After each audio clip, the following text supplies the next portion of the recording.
Bonjour à tous, bonjour à toutes, nous voici sur Smoobu France pour un nouveau tutoriel pour vous aider à prendre en main le Channel Manager et aujourd'hui je vais vous montrer une fonctionnalité très pratique du Channel Manager, c'est comment lier des propriétés entre elles pour pouvoir faire par exemple la configuration suivante, j'ai une maison et deux chambres et je loue les chambres séparément et la maison dans sa globalité. Donc voilà, je veux être capable de faire cette configuration avec le Channel Manager me classe bien mes réservations et me bloque évidemment la maison quand une chambre est réservée ou les deux chambres quand la maison est réservée dans sa globalité.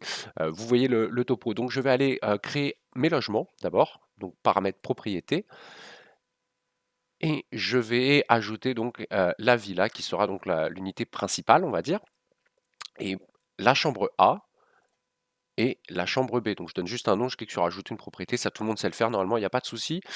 Donc voilà, donc là j'ai, en bas on voit bien chambre A, B et villa et donc je vais, tout simplement aller dans la chambre A et chambre B et dire que ce logement appartient à la villa qui est l'unité mère, on va dire l'unité, supérieure. Donc je vais sur, chambre A par exemple, on va commencer et donc je vais sélectionner, le logement villa et je clique sur sauvegarder et je vais faire pareil, pour la chambre B. Je vais sélectionner la villa, je clique sur sauvegarder et on voit que déjà, la villa est chambre A, chambre B. Donc on voit que déjà il s'est passé quelque chose. Visuellement, vous avez, une aide qui vous indique que voilà, les logements sont groupés, que la chambre A et la chambre B appartiennent à la villa. Donc si je retourne sur mon tableau de bord, vous allez voir que tout s'est ordonné. Faut savoir que les logements, les sous-unités suivront toujours dans votre tableau de bord. Donc il n'y aura pas, d'autre façon de le voir, hein. Si les sous-unités sont au-dessus ou ou à côté, c'est que vous avez fait les choses mal, donc reprenez depuis le début. Mais voilà, si tout est bien fait, chambre A et chambre B sont juste en dessous de la villa. Et donc qu'est-ce qui se passe maintenant? Si par exemple, je bloque, ma villa, eh bien, vous avez, heu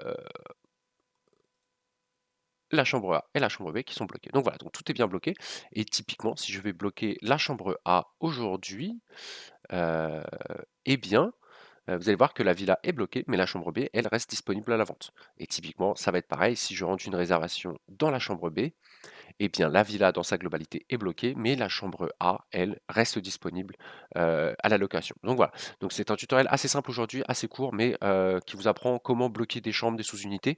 Et vous allez voir que, évidemment, ça vous donne de ce fait trois possibilités d'annonces sur Airbnb, Booking, etc. Donc avec ça, vous pouvez aussi maximiser vos chances de location. Peut-être si votre bien est d'un trop haut standing, bah, pourquoi pas baisser le prix à la nuitée en faisant que, beh, on puisse ne louer qu'une chambre, par exemple, dans cette villa. Donc voilà, donc j'espère que ça va vous aider. En tout cas, Smooboo prévoit cette possibilité-là, donc n'hésitez pas à, décliner vos possibilités de location avec Smooboo. Je vous souhaite une excellente journée et je vous dis à très vite. Merci.